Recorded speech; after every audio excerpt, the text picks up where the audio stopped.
Yeah, this is Chris, and he's the guy that's going to do all the lectures and the speaking engagements for Peace of Mind. How old are you, honey? With tax and everything? Yeah. 44. Chris is 44, and he's an expert in this field, unfortunately. He has been around the block a few times. Couple. Yeah. And so this is the guy that you would be interested in getting to speak at whatever meeting it might be, for kids, for adults, whatever is of interest. I'm the guy. This is our Peace of Mind guy. Christopher, honey, you're talking about the history that you have with drugs and addiction. What kind of drugs have you done in the past?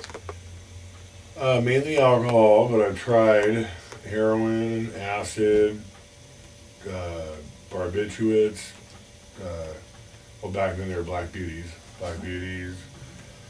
cocaine. What else? Marijuana. Were you ever addicted to pot? No. No. Nothing that you liked? No. I think everybody's drug of choice fits their personality, whatever that might be. An awful lot of people who are addicted to, who are interested in pot, are very angry people. Pot kills all feelings, kills all motivation. I think everybody who does a drug or a behavior, for God's sakes, eating disorder, shopping, whatever it might be, it's whatever relieves you. A lot of my addicts who are doing meth or crystal, they were depressed for a lot of their life, discovered speed and like, damn it, okay, now I've got energy, now I can be like see, I like everybody that. else. That's what I did that for a while too. Yeah. And then, but when I was doing meth, I wasn't drinking alcohol. I mean, I didn't care much for the alcohol. So just whatever. I mean, well, and alcohol is a great drug because it'll bring you up, and then it depresses you. It does everything. And it's legal. So it's legal. So in everybody's mind, it's okay. Right. See, so just because something's actually legal, it's funny how it makes it an okay drug. You know, you wouldn't. A lot of people will say, my dad's a recovering alcoholic, and I think they'd think twice before they said their dad was a recovering heroin addict. Right. I mean, they wouldn't wouldn't want to admit that. Oh, they wouldn't admit that because that's not legal. Right. I'm assuming if heroin was legal, and everybody did it, and it was more socially accepted, then I think it would go the other way. It would be, my dad's a recovering heroin addict. It'd be a little easier to say. Yeah.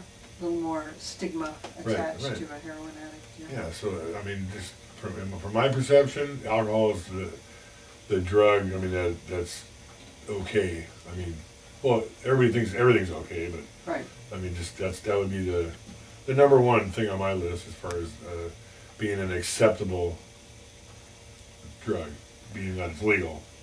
Well, and people talk about, what's the worst drug?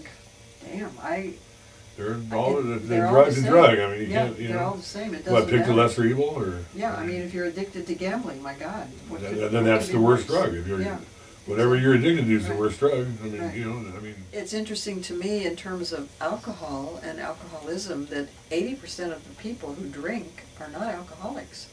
It's like 20% become alcoholic. An awful lot of people drink. It is a legal drug.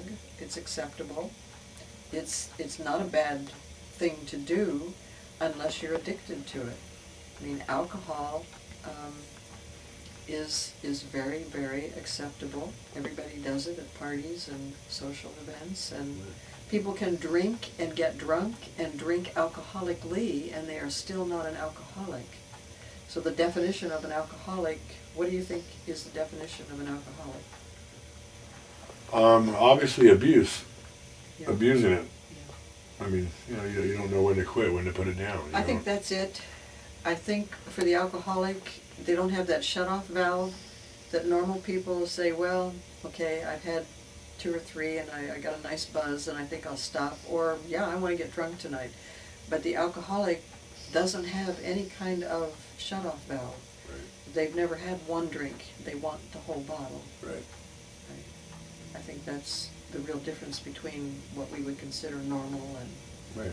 Yeah. Well, I mean, evidently they think it's real fun to get really hammered and real, I mean, out of line, you know? I mean, I'm gonna get so drunk tonight, like, I mean, how fun is that?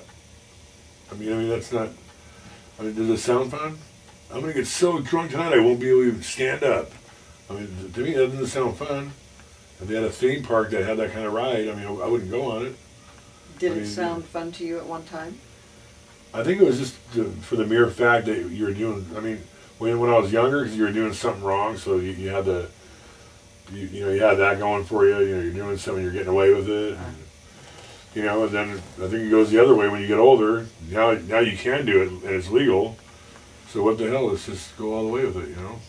And let's do it every day and just, you know, party till you drop, I guess. You know, that's the thing, but... Is there any alcoholism in your family? Yeah, well, my brother, my oldest brother, and I think that's about it, but not a big history of it, no. I don't, no, actually on my mom's side, maybe a little, but beyond that, it's not a real big thing.